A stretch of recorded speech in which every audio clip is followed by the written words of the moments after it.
Do we want to go over the quiz, or going over the quiz will allow us to two things at once, actually, because the quiz was basically over the homework. So if you look at number 1 on the quiz, it was number 8 in the homework.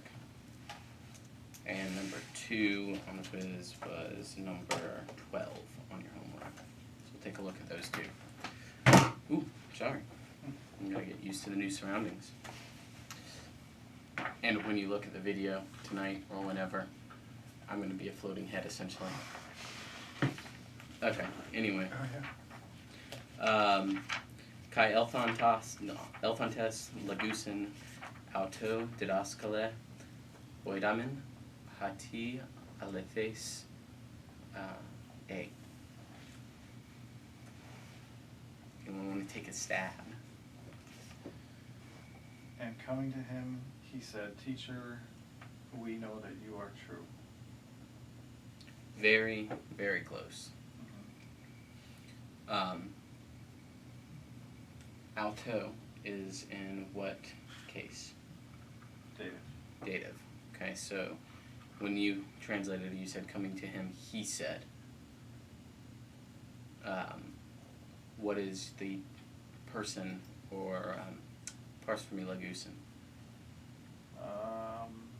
Present active indicative. Good. Third plural. Good. So they, coming to him, they said. Or coming, they said to him. Yeah. Alright, and if you wanted to be even more nuanced, Elfontes is, and we'll go and parse that because it's part of the parsing, it's from Erkamai. It is in what tense? Present active participle. Okay, close. It's from Erkamai and it's become Elfontes. It's a pretty big stem change, right? And that happens in the aorist. So we've got aorist, and since it's from Erkamai, it's going to be deponent. So aorist, deponent, participle, masculine, nominative, plural. Sorry to interrupt. Stephen Depp. I'm running to urgent care. I got a little thing on my head here. Hit me with a thing. Oh, And I just need to make sure I get stitched up. So. Put some ice on it real quick. Yeah, I will. Do you need somebody to drive you? No, I'm fine. I just letting you know. Glenn's in charge. Okay. So you didn't know where I am. All right? Yep. All right. So when you have a participle that is, wonder how that happened. Yeah. Youth. Yes. Dangerous kids. When you've got a participle that's in an aorist, we can make that what kind of time?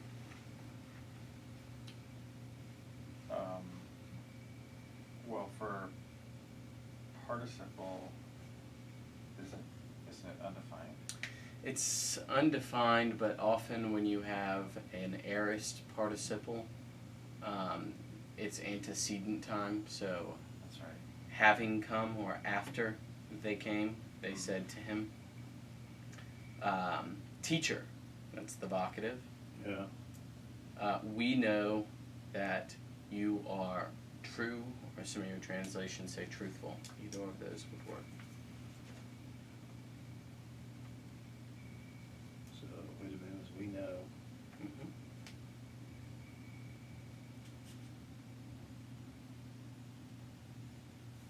That you are true.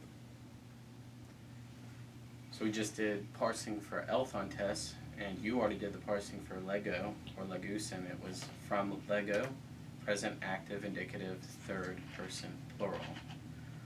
Oidamin is sort of tricky. It is a perfect active indicative, first plural from Gnosko.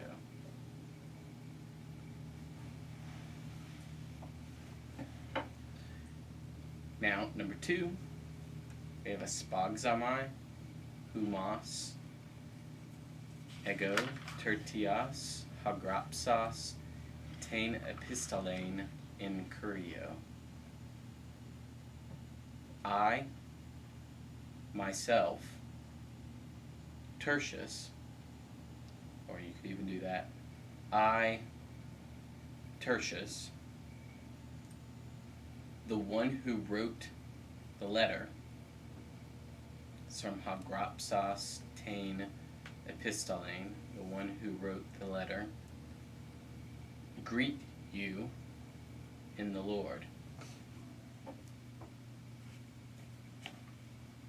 Or, I greet you, that is, Tertius, the one who wrote the letter, in the Lord.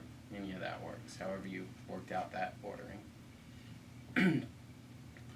So, espogzomai is from espogzomai. So, present, active, indicative, first, singular. And I take that back. It is deponent. My answer key is wrong. Curse the person who did the answer key. Gropsos is from grapho. And you see we got that sigma in there with the amalgamation. So it's an aorist, active, participle, nominative, masculine, singular.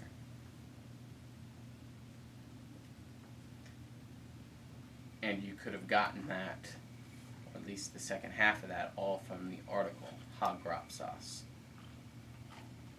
Okay, what are the three basic categories of participles we covered? I know you know this one. Well, one is substantive, Substantive, adverbial, good. and attributive. Attributive or adjectival. Yeah, they have attributive in the book. Attributive is in the book, good. Yep. Perfect. So what are the three? Attributive, Yeah, adverbial, and substantive. so I've already replaced the predicate. Okay. Yep. And then finally, the extra credit. The devil, ha diabolos, and it's Kai, his demons, ta daimonia, how to. Devil and his demons are not entering, so ook negates. Are not entering would be just erkantai. You could do erkantai or ace erkantai, either one of those.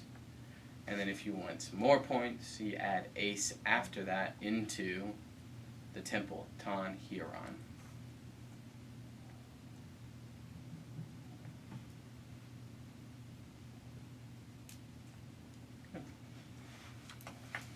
Alright, so that was quiz 6. In second, we'll go over any of the lingering questions you've got about participles. But I picked this book up, Devotions on the Greek New Testament, and it's not because of the fact that I can't come up with my own. It's more so that these are trying to get entry-level Greek students into the text and to introduce interpretive issues and things that you'll be able to see because of the fact that you're starting to learn it. So these are sort of it's always difficult to find the right sort of text that you're able to get. So I'm using him. This, the first one, which is Matthew 1:19, is written by, just so I give proper due, Roy Chiampa. Never heard of him before that, but it was good. So Yosef de ha-aner dikaios on kaime thelon autain You degma did leave off a word. After on air, autes. On air, what now? Autes. Tell me if I pronounced that correctly. Autes. Autes.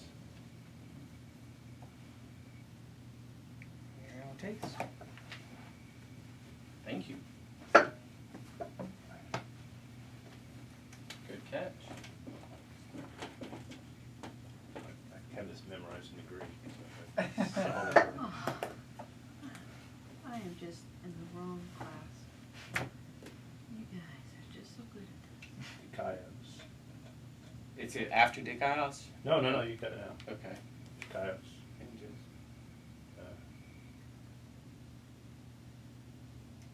Okay, I got it now. Okay. Digmatasai, Ebule the, Lathron, Aphalusai, Autane. If we had a chance to look it over or to try to translate, Well, I got Joseph. yeah, and Yeah. you memorized the rest. Yeah, I know. Alright, so let's work through it, Now, through it together. the de is but or now. Right. And that can't go in the first in Greek, but in English you put it up front. Correct. So we'll translate this as now.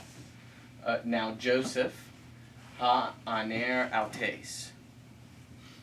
Autes is the feminine, right? Yes. Joseph was her husband.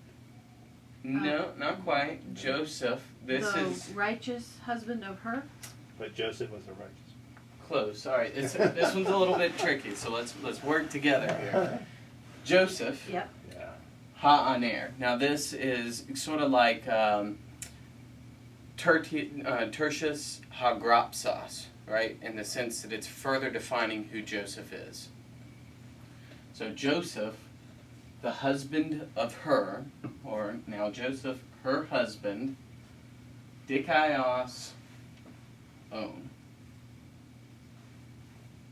Joseph, her husband. Was righteous. Yeah, that's close. This is what kind of verb though? Part. It's Amy, and it's a participle. So good team effort there. You can just say was, but let's try to keep the nuance of the participle there because that's going to come into interpretation in a minute, which is the whole point of doing this one. Being righteous. Joseph, her husband, being righteous, and me thelone. Not. Have we learned thelo? Maybe Just we the have. noun, I think. Wait. I need to circle that one in blue too. Yeah, I think we do. That's nothing. Keep being surprised that we haven't learned that one. Learn it. Not desiring. So from thelo, meaning to desire or to will. Not desiring. You don't know this one. Digmatasai. To make her an example. And we get her from Autane. This is an infinitive, and it provides a perfect segue into today's lesson. He did not desire to make an example. Her. To make her an example. So, And there's also a word missing here.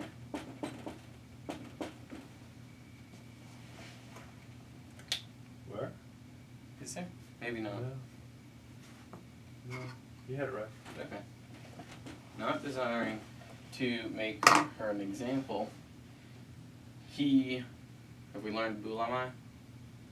Desire. Yep, he desired.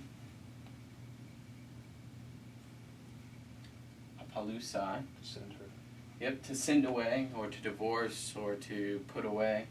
And then Lathra, in secret. Alright, so putting it all together now.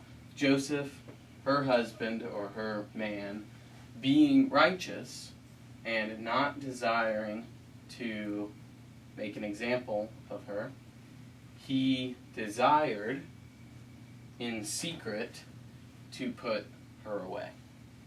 You're familiar with the story. Now the question is how do we translate these? Now that you know what these words mean, let's uncircle them so that I can make the point we need to look at.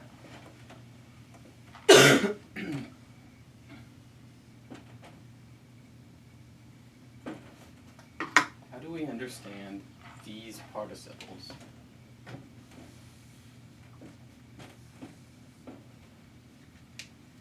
Own and thelon.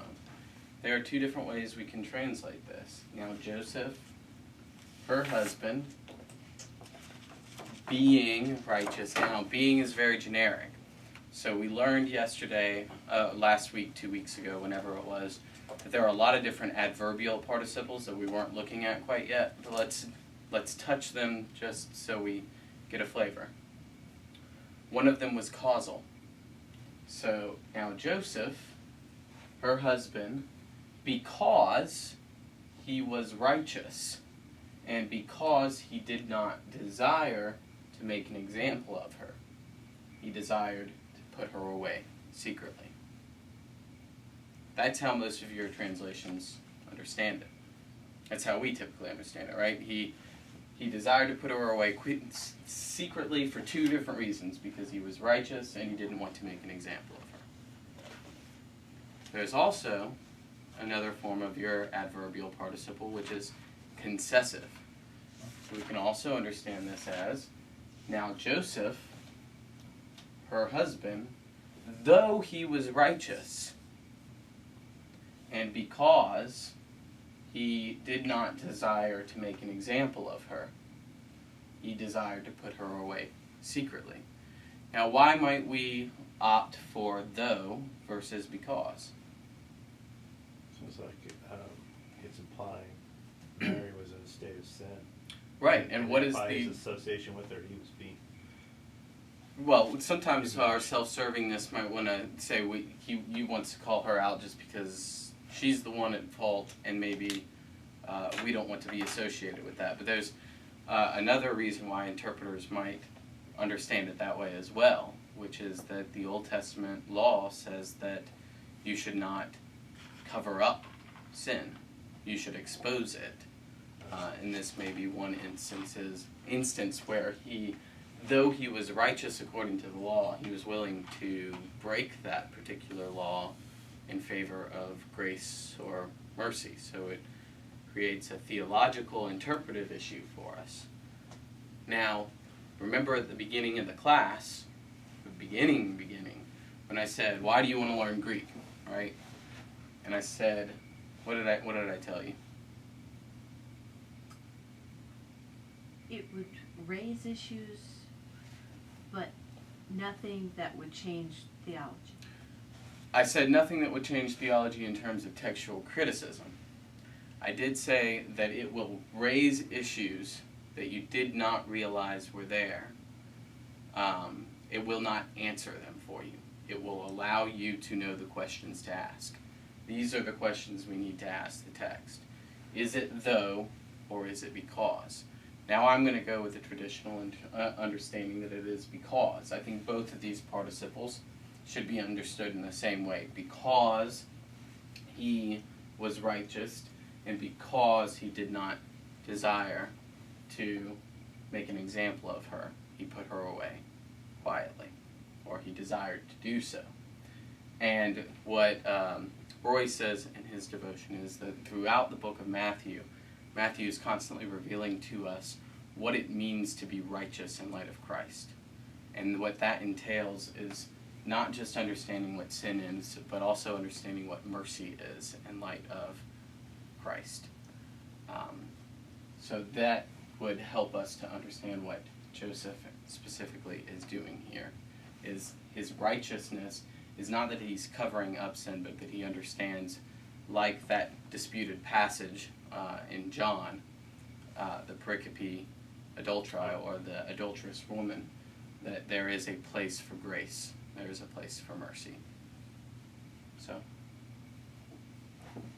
something to think on. Again, we're here to understand the questions that Greek raises, or know which questions to ask of the text, and that's one of them.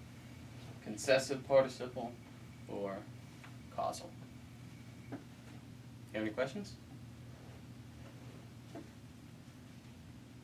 Did I rock any boats? Hopefully I didn't. I've heard that before. You have? Yeah, I mean, not all agreed, but, yeah, one of my profs had mentioned that it could be interpreted that other way. Yeah. And now you know why Yeah. they're saying that, and now you know that there is a textual basis, but these things are also being interpreted in light of the greater story of Matthew. Yeah. Just options. I'm still not following the tension between because and though. The tension with though is that although he was a righteous man, he is conceding that to some degree because he is doing it quietly as opposed to publicly divorcing her. Oh, he's trying to maintain his righteousness by doing this quietly? No, he's losing a bit of that righteousness because he does it quietly. Although he was righteous, maintaining the law and all of these different elements, in this specific instance, he Because is he not. was an honest man. He stole a donut to All- feed his hungry wife. Although he was an honest man, he Yeah. stole a donut. So, in that particular instance, it's Because he was an conceding. honest man, he stole a donut. Right, that This doesn't isn't working. that doesn't work. No. No. But because works here. Because does in here, this instance, because the semantic range of it or the interpretive range of it is greater. That specific example is a category. Yeah. What Mistake. about if somebody is an honest person who sees somebody steal money? So though he was Yep, that- honest and he saw them steal the money, he He kept quiet. kept quiet. Correct. Okay. So there. Not wishing to make an example. Yes. That would be a perfect parallel. Though he were an honest man. Because he was an honest man, when he saw him stealing money, he kept quiet about it. Correct. That seems to be a little bit. There's something more that needs to be told to that story. Yeah. In that instance. In this instance, you don't seem to think that there's as much that needs to be told to the story because, one, we sort of have that story ingrained in us, and two, we don't know Yeah. Levitical law or Torah law as well as we. Well, and also My point. he's not ignoring it. Right. He's not tolerating what he perceives as sin, but he's not shouting it out to the world. Correct. So therefore, I have a better. So it's not that he's sinning by Well, because he's not doing anything. He's just doing the correct thing in divorcing her, but doing it quietly. well, it's hard to lift this too out of the context. It's right before verse 18. Now the birth of Jesus Christ is on this. It's King James. I'll go with him. Now this is how the birth of Jesus Christ came about. His mother Mary was pledged to be married to Joseph, but before they came together, she was found to be with child through the Holy Spirit. Right. Now that's you need that context. Well, you Or do, 19, but you know. you don't need it in the sense that Joseph doesn't have it. So his actions are not motivated No, based upon they're that knowledge. not. His actions are motivated based upon the presumption that she was unfaithful. Right. Well, verse 20 kind of clears it up. That right in Right. the middle, between 18, when we see an act of the Holy Spirit, and verse 20, when an angel gives him a new view These of things, biology. these things all do help to clear that up. But the Yeah. question for us in this passage is that tension between rigid adherence to the law versus grace and mercy. That being that in light of the law that Joseph had to make known her adultery to the community, he is either conceding his righteousness to some degree, in this instance to put her away quietly, or it is a slight redefinition of, or slight nuance on that law, which is that law is not a black and white sort of thing. It allows for mercy. And I know Joseph that God- knew so much at this point. I mean, he knew his biology, so he knew something's out of whack here, right? Okay. Which is why he's Yeah, but we are have given this. we are given verse 18, which has the context of the of an act of the Holy Spirit. we and are it seems like because of that act of the Holy Spirit, we're almost exposed to a certain sensitivity on Joseph's part, which would probably fly in the face of natural man having no sensitivity towards the things of the Spirit. But this does we look like do, it's yes. trying to describe the character of Joseph. Without knowledge, though, here's a mark of his righteousness. Now, I don't think I phrased that correctly, and I don't know if I could develop any further than that. But this just shows Yes. you Yeah. don't take one verse and develop your theology on it or develop a sermon on just one thing. Correct. You gotta take it in the context that it was given and then go from there. Because it seems like the writer's setting the stage here, and then he's describing the character of Joseph, even without this angelic revelation. Yes, and that is more so enforcing the point that I'm trying to Yeah. get at, which is the fact that he doesn't have the same knowledge that Right. we do, and yet he's still acting Right. righteously. Now, is he? That would be my understanding of it, is Yeah. that he is putting her away quietly because he is righteous, Right. as opposed to though he was righteous. That sort of information is what is guiding me towards the option of understanding it as because we are understanding here a bit of Joseph's character. But your point is taken, it needs to be developed or translated in the context of It does need to be, but we also need to be aware of those options so that we can choose contextually which one of those is the most likely option, because both are possible, not plausible.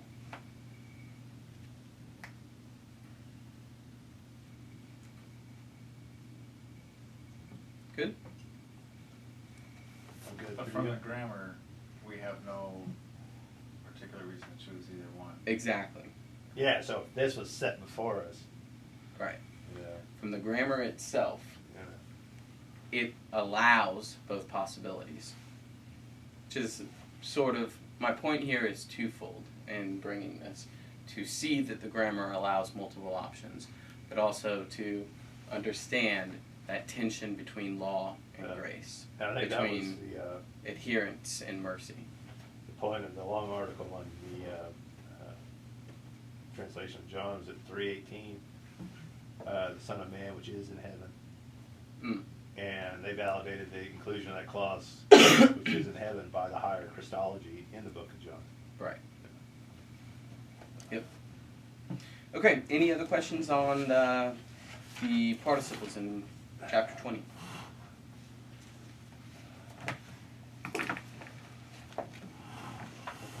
Specific ones on your translation.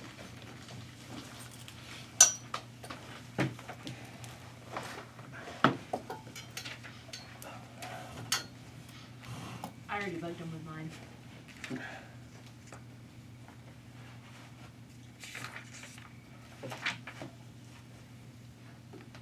Steve says, what's the translation for? I've already got it memorized. Yeah, Steve had a long week.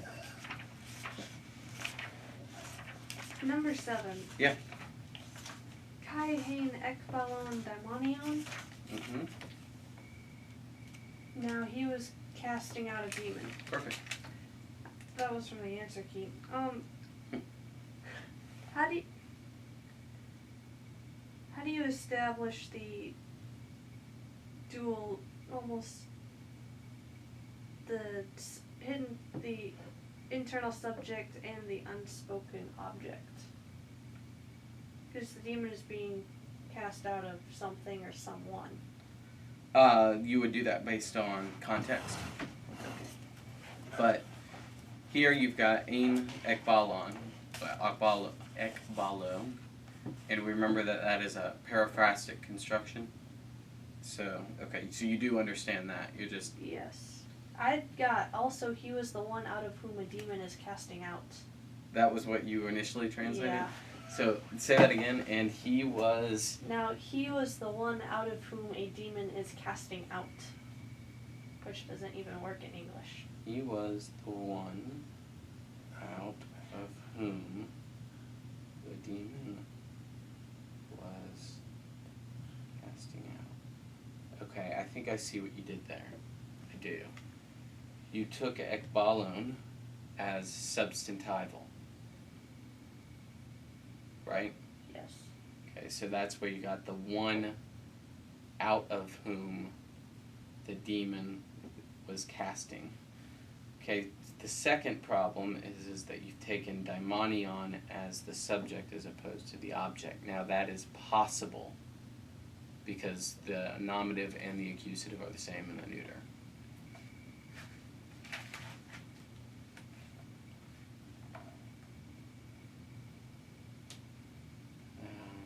Also, out of whom doesn't work from ekbalo. you would have to have something like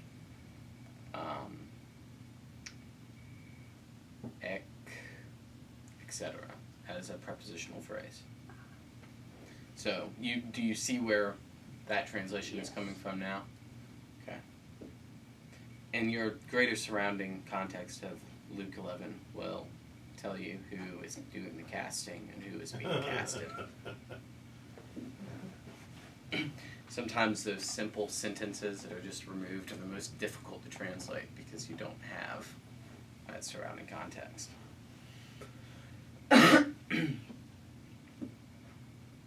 Okay. Any other questions?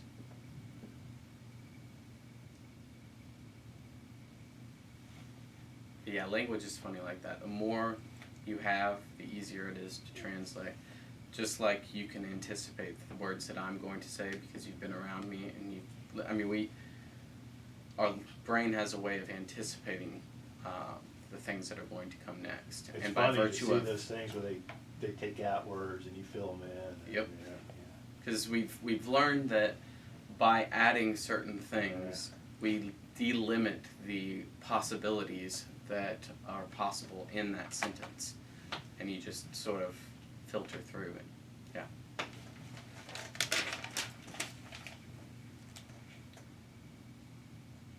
I'm not hearing anybody chirp up too high on any other exercises. So does that mean we are good?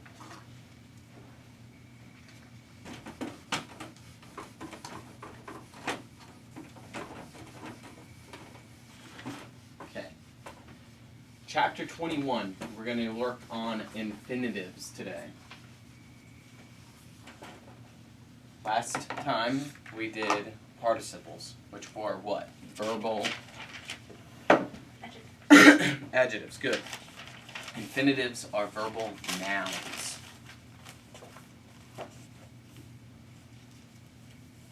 So when you're parsing an infinitive, it's going to be your tense, your voice, and infinitive for the mood.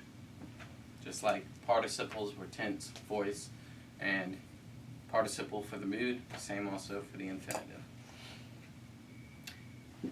A finite verb has all of those things I just said, tense, voice, and mood, but it also has two other characteristics. What were they? Tense, voice, yep, person, and number. So he says, he is third singular, right? It is bound to a subject. It is finite. An infinitive verb is unbound. It is infinite, so to speak. So it has no person or number.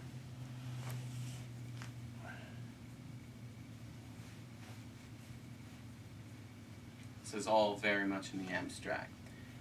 What is it in English? Do any of you know what an infinitive looks like in English? To be. Good. The key here being to in English. So I want, complete that. To be. I want to be. All right, how about something else?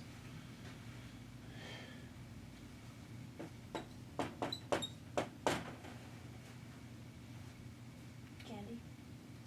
Yeah, you can do that, but you're not helping my Yeah. cause here. I'm trying to figure out what that cause is.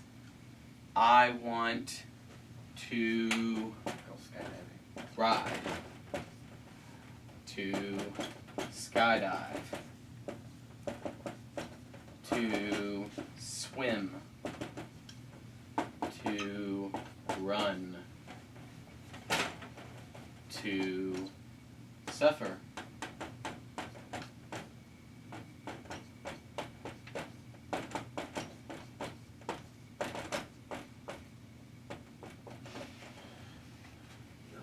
That's a joke. So the key here is to. In this particular instance, this is what we call a complement infinitive, or a complementary infinitive. It complements the main verb. It completes it.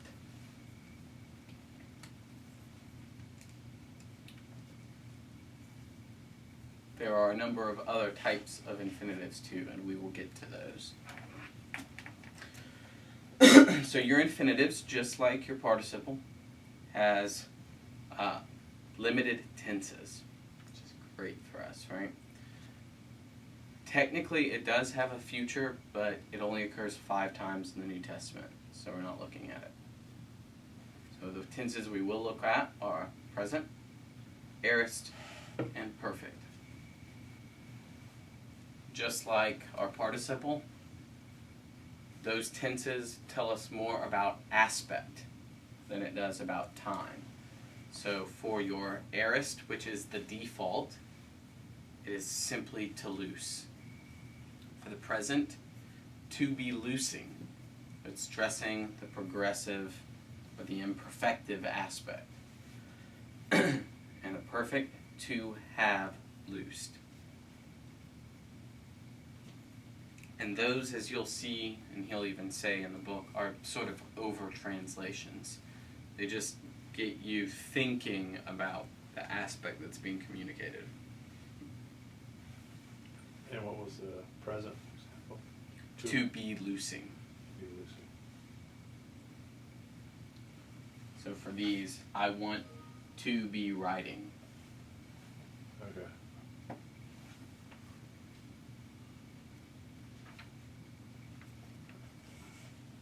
Okay, and we're on page 162 now.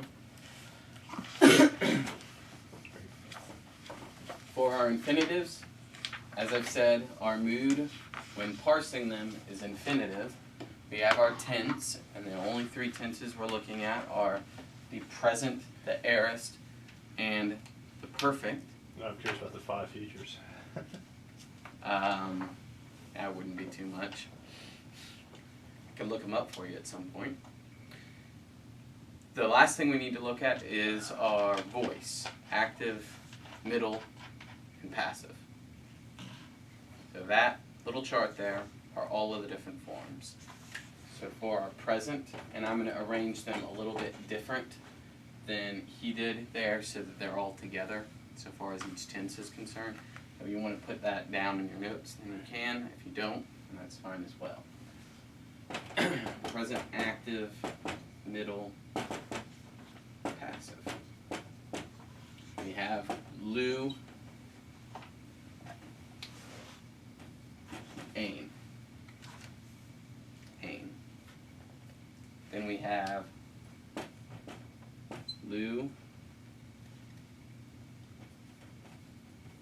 Istai.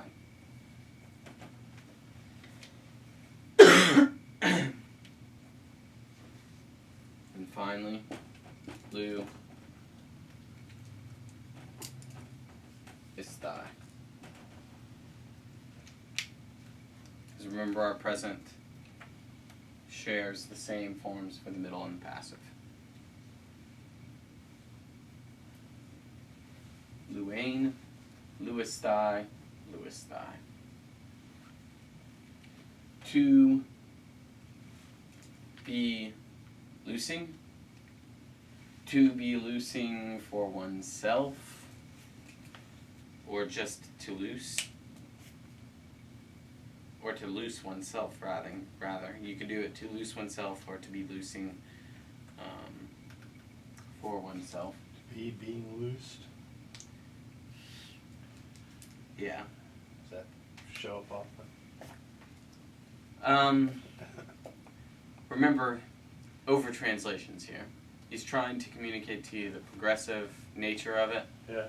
as well as the passive aspect of it, or the passive element of it. I would just do to be loosed. Okay. Is which one? It is the passive, to be loosed. So that you can understand it a little bit easier. And since we have a quarter of a board, we gotta erase as we go. The aorist is going to be the active, passive. We have Lou,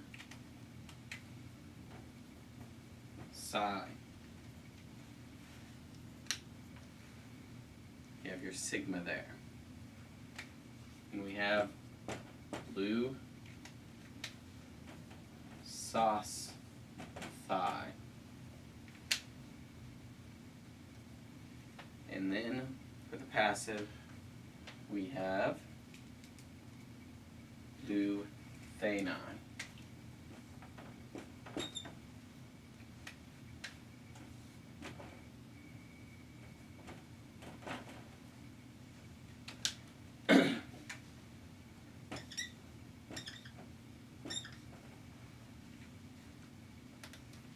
Sigma alpha, theta, eta.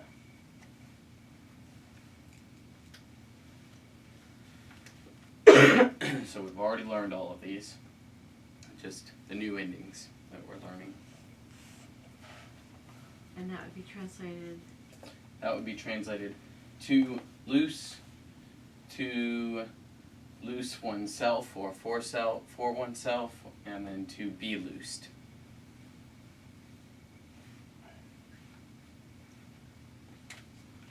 And then for the perfect,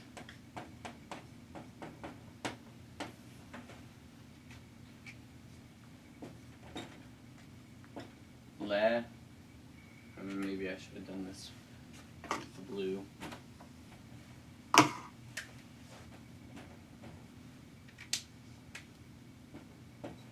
Le, lu, nai, I believe. Nope. Le, lu, kenai.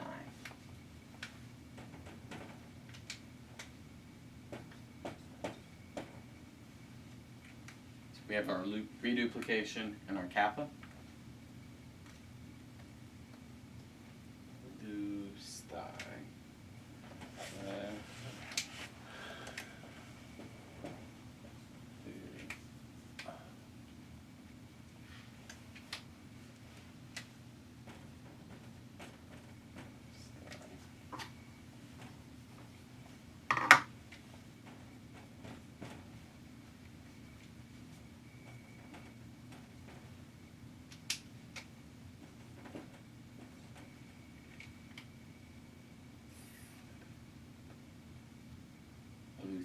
Thanai? No, I'm really off today. Lelustai. Already perfect. Yep. It's the same for the perfect middle and passive.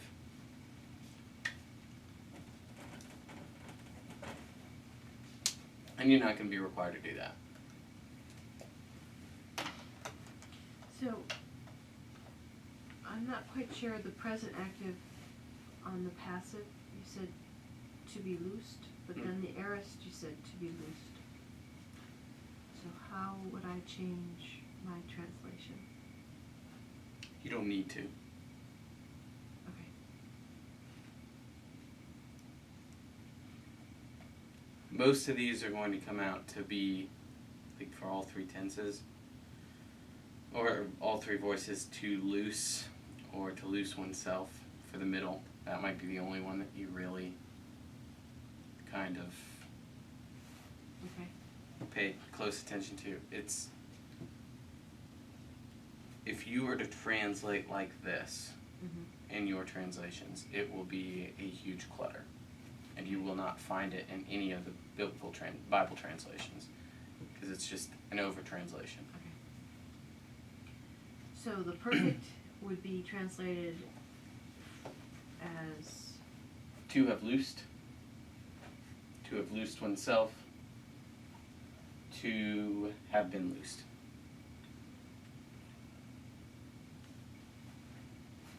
what was the last one, please? To have been loosed.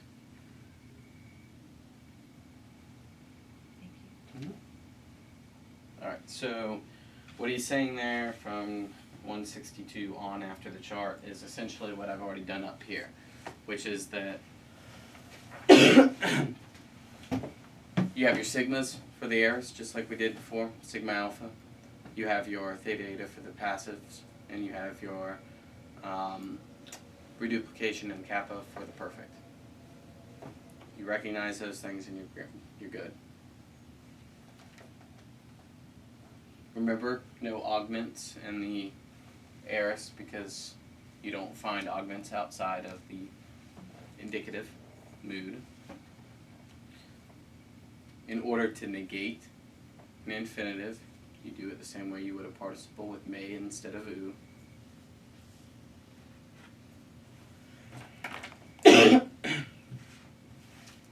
Negate with may.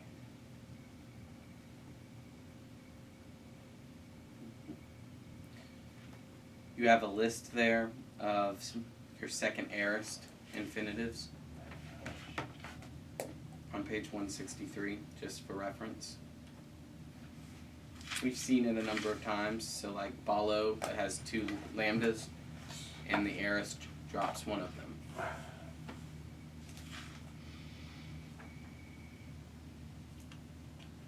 And you take your active ending, your present active ending. You have to notice those stem changes.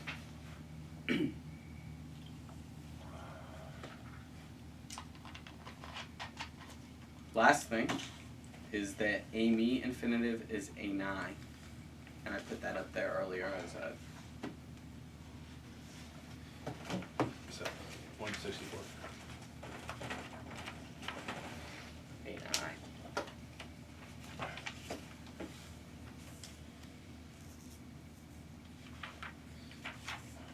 Where's that, Jake? Where is that? 164 in number 7, present Oh, okay. infinitive of a me. May not to be. Read those bullet points or those numbered points. I'm not covering them because they are more nuanced and you won't need them as much, but you might be curious if you come across something that they describe. So, number 8 is important for like the quizzes. Parsing, I've already talked about it, but it's present active infinitive. There's no person or number, or aorist active infinitive, perfect active, etc. Now the real meat of this chapter, after you get the forms, is or are the uses of the infinitive. So when I first introduced a chapter, we said that the infinitive could complement or complete a verb. I said it could do other things as well. On page 165, number 3. Infinitives can complement, you said? I did. Conceive. Or complete. Complete or complement a verb. Mm-hmm. Okay. So he ought can't be completed without an infinitive, right? Try to complete it.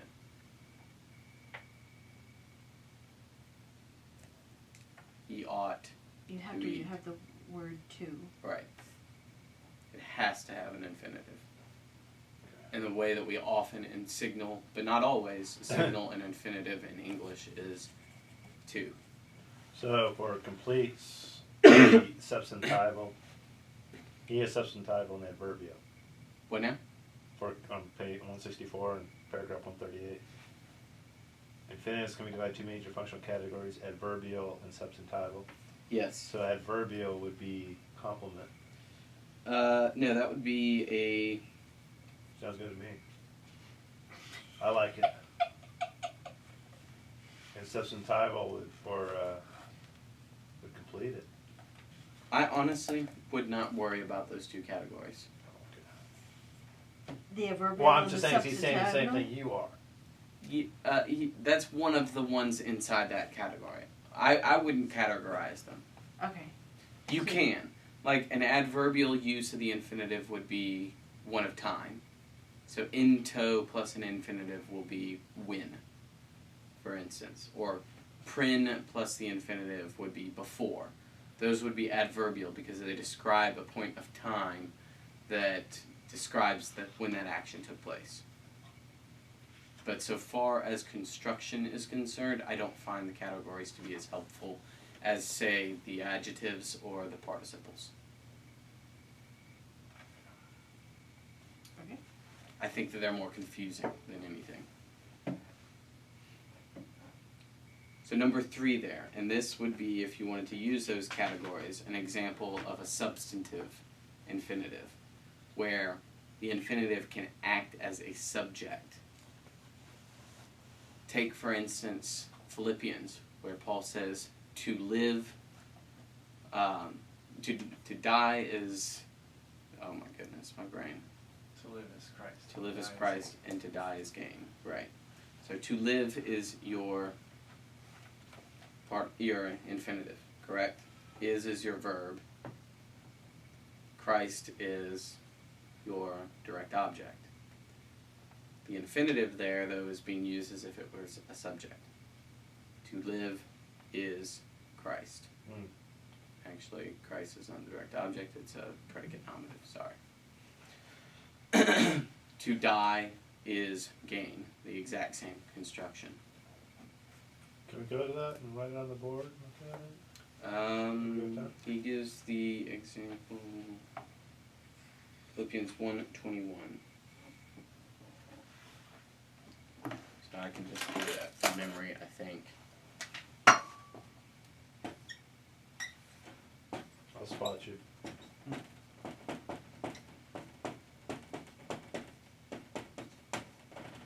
Did I win?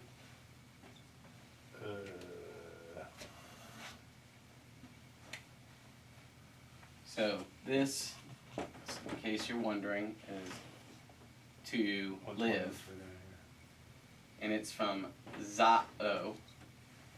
And what happened here is the ain is contracted with the alpha, and then produced the on ending. I got Amagar Tall. This is Zane. Zane. Zane. Zane. Rain Gray. Wrong again. Zane. Saying Still, Christos the Kai. contraction has taken place. Okay. That's what you're getting at. So, and I think that there might be a ta in front of the Zane. Yes, there, 121. Yes, there is. Ta Zane. Do not read that as the English. Don't. Your infinitives can have articles or they can be without articles. To live is Christ. So here is a nominative. Here is your verb. And this is an infinitive, but it is functioning as a subject. The state of living. Verbal noun. Yes. Spot on. A verbal noun.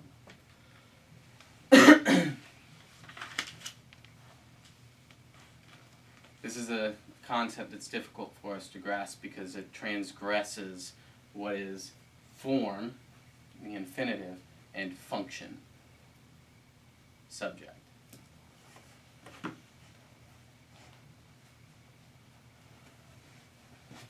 Alright, so that is one of your uses. The infinitive can be used as a subject.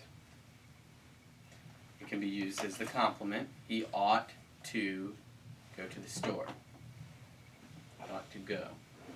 Another use would be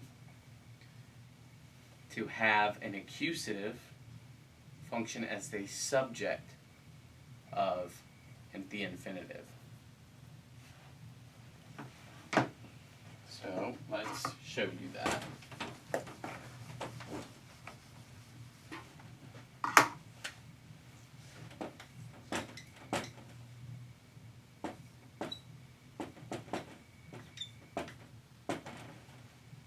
Zane, outain is a good ring to it. Translate it. Remember what this meant? To live. Right. Good. So this is functioning as the subject here. So she lives.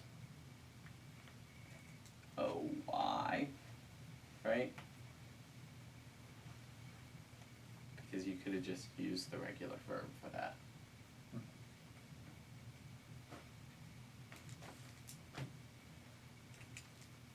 So, the rough was to live she, so she Mhm. lives. Correct. Rough is to live she.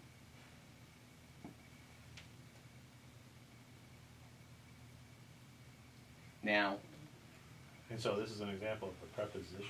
this is an example of an accusative as the subject.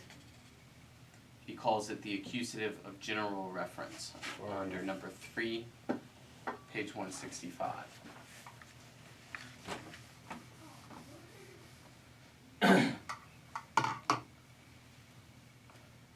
It's an exception to the rule. Subjects put in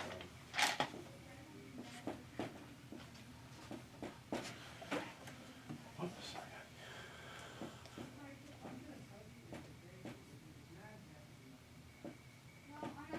I'm not sure about that form, but I do want you to see this as well.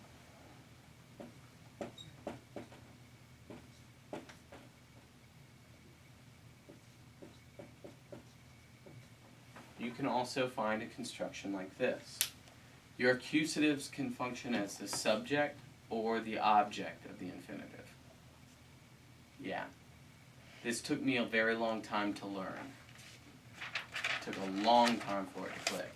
So if it doesn't click for you right now, So don't the worry. accusative is, you said the subject or object of what? The infinitive. So in the previous example, Zain Altain could be she lives. Mm-hmm. This is aptainen auton autain, which can mean he kills her.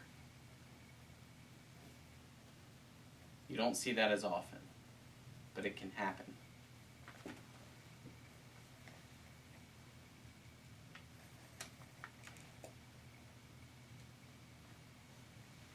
And if that's really messing with your mind, don't worry about it. Just know that it can function as the subject or the object.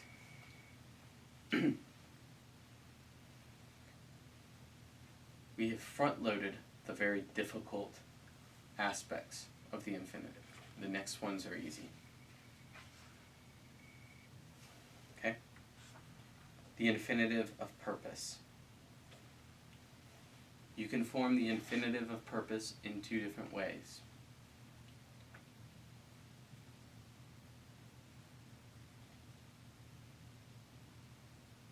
Use the article to plus the infinitive.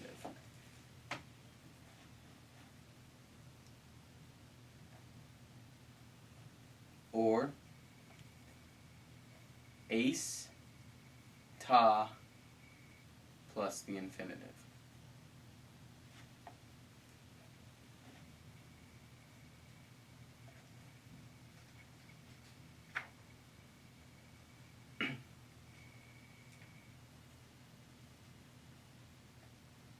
You can also just have a simple infinitive. It gives you 3 different examples there. We have come proskunesai, him. We have come to worship him. That doesn't require anything of us, right? We can just translate it like that and not know that it is an infinitive of purpose. But if we wanted to think about what it meant, we would say, we have come in order to worship him. The reason that we have come is to worship. That is our purpose. The next one is to know, to know nigh him, in order to know him.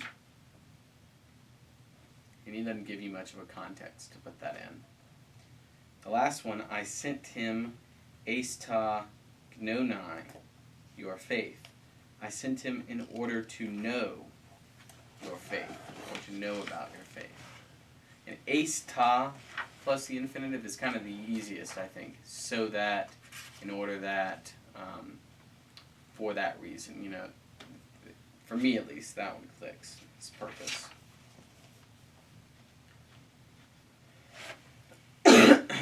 Next use is the infinitive of result.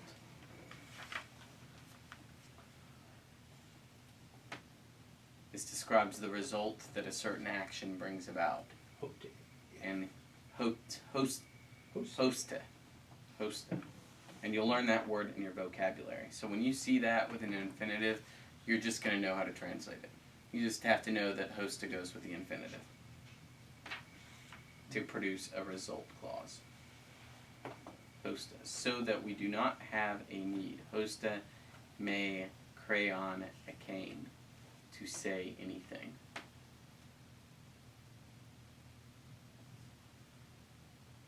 The infinitive of So what's the infinitive there? I'm not getting that. the Oh, to say. no. Hoste me crayon a cane. So that is hoste. Me negates. So that not a need to have.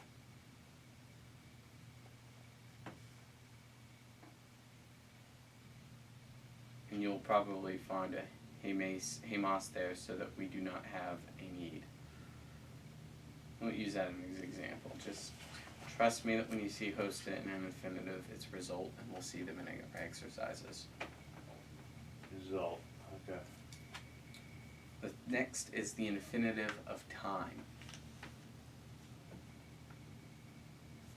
This is pretty easy for me. You're going to learn this as a vocabulary word. Prin means before.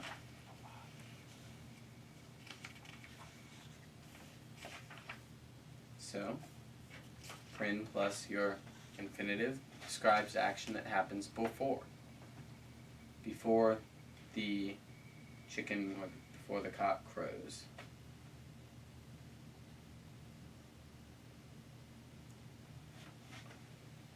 As a side note, does the translation there say twice you will deny me 3 times?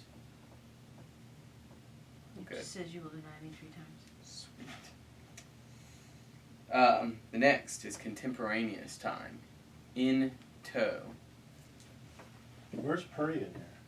Oh, a P. Okay. Mhm. Prin, you said. In tow plus the infinitive would be while.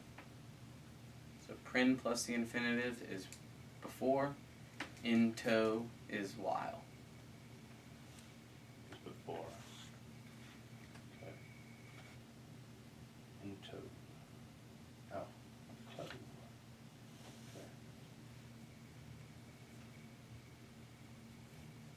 You have to explain this one later. I'm not getting it at all. Which one? Infinitive of result. I hate to camp on that one, but We'll see if we can find one in the examples. okay.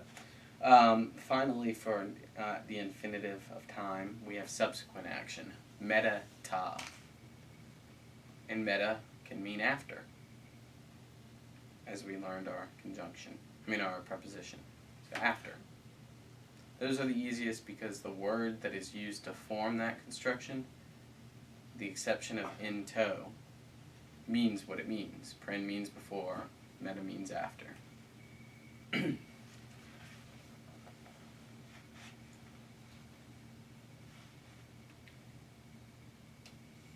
The last one to cover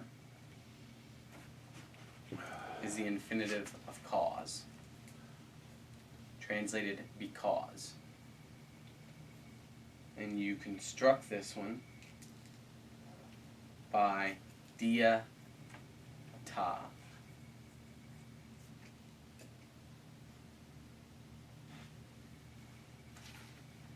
Dia ta. Where's it? Okay. And this one isn't too bad either, because dia with the accusative means because.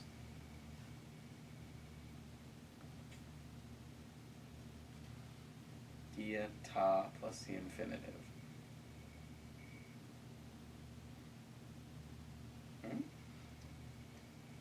And our vocabulary. The rest of that there, I'm not skipping. We've already covered it. We've already talked about the infinitive has subject, the infinitive as object, etc. And the infinitive of command. Yeah, that occurs so rare. Okay. Skipping it for that reason. when it happens, you'll look at an English translation and say, oh, that time Jacob told me to skip something, and actually, Sort of like the vocative. yeah. Okay. Yeah.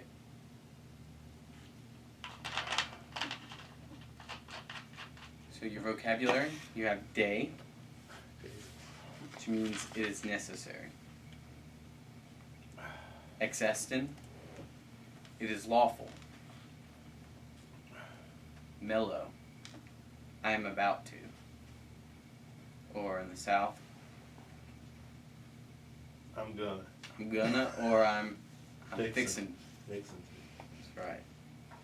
Prin, before.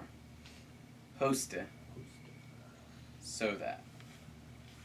Susan, you can expect to see every single one of those vocabulary words on the quiz next time. Take a break. Really? Do you think I'm gonna finish? We're done at 8:30. Don't take a break. Okay. Breathe. Or how do I just call it? No, I think that after that, we do need a couple of exercises so Okay. that you can be confident that this really isn't as bad as I taught it. Oh, you're good. Pistuita hati dunamai tuta poiesai. Goodness. Do you believe that I am able to do this? Good. So he got the question from the semicolon at the end. Pistuita, do you believe? Hati provides the answer to what he's asked. Well, it's not the answer to the question, but it provides content of what he's asking if they believe. Do you believe that? Dunamai, he gives you the translation there. I am able. Toi asai, that is from poiesai, that is from poieo. Good. Which is? To do or to make. And then we have poiesai. Sai is our infinitive ending, right? So do you believe that I am able to do? So here we have a complement infinitive, right? I am able is being, the thought of I am able is being completed by to do. You believe that I am able to do. And then tuta is our object of the infinitive. I am able to do this. Now those are very complex grammatical descriptions of what's going on. But if you looked at it, Dale, did you think about any of that when you translated it? The question threw me off, but that was about it. Yeah, you just give it a try for the next one. You don't think about it as much. You make sense of it, and it just sort of comes out right. Ego crayon, echo hapa hupa su baptistenai, kai su erke prosme. I know Okay. this. Take it slow and look at the Greek instead of looking at your mind. Okay. Well, ego is I. Mm-hmm. So I need Okay. an echo to have. I have. Mm-hmm. So how does I need, I have? The ego is your subject for that verb, right? Echo is first person singular. Uh-huh. Ego is first person singular as well. So it's just, I have a need. Okay. Okay, so need is a noun. Correct. Alright. I have a need. Hupasu. To be baptized by you. Very good. I have a need to be baptized, right? That's passive. So not I have a need to baptize, but to be baptized by you. Okay? And And that second half of that is And? Mhm. They're doing it too. And you come to me. good. And you come to me. It's a rhetorical question. We have the semicolon at the end.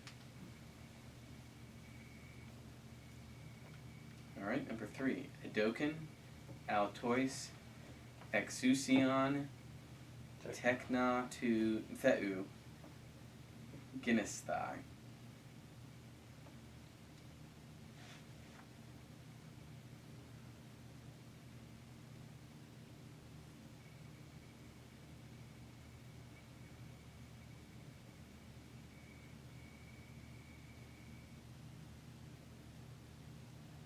Alright, so we've got he gave to begin with. Mm-hmm. Autois. Yep. Good, them, but it is in what case? Dated. Dative, so let's, To them. he gave to them. To Good. them. You can do he gave them as well, but I just want you to know that it's dative. Okay, and exousion. It's a new word. No, it's not. No, that's not. You should know this one. Authority, right, power. Yep. Good. He gave to them authority. Technos, children. Mm-hmm. Thou is genitive, of God. Good. And then Guinness. Ginesthai is from, To be born. no, that's genao. It's not Close. I am or I become. Yep, and that word is, Genoi? yes, perfect, genomai. And this is the infinitive of it. So, he gave to them authority to become children of God.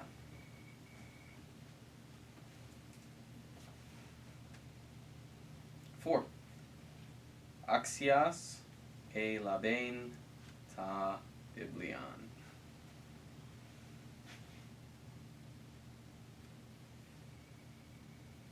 Something receive.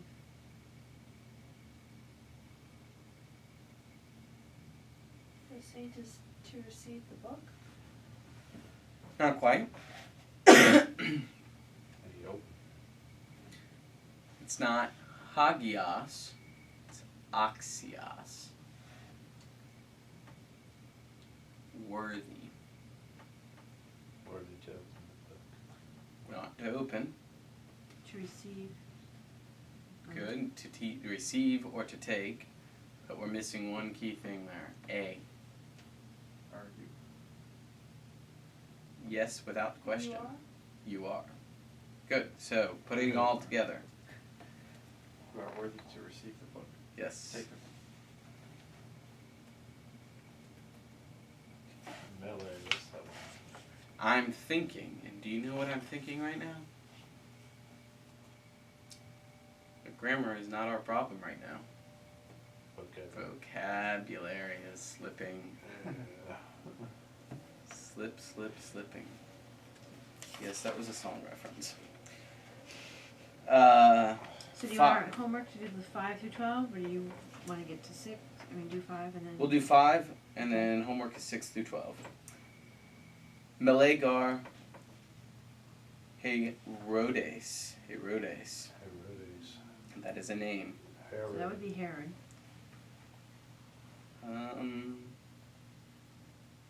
Is it? I think it is.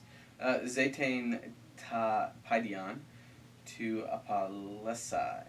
Alta, rather. Melee is. Yeah, I am it is. about to. Good. Is. And Herod is Herod. correct. About to seek the child to destroy him. Perfect. What, Im- so it's that they? You say it because Alta is neuter, but why can we translate it as him instead of it? We know it's referent. Yes, we know it's referent in reality as a male child, but we can also do it because it's referent grammatically speaking is Ta Paidon. yes, Paidion.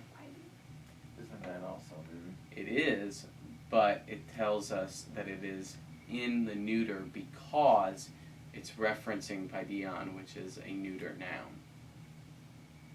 Okay. It's not referring to something else, it's referring to the child, which Yeah. happens to be neuter in German as well as in Greek. Mädchen. Okay, so let's translate So- this again. Can you do that one again? Go ahead. Susan, you got it.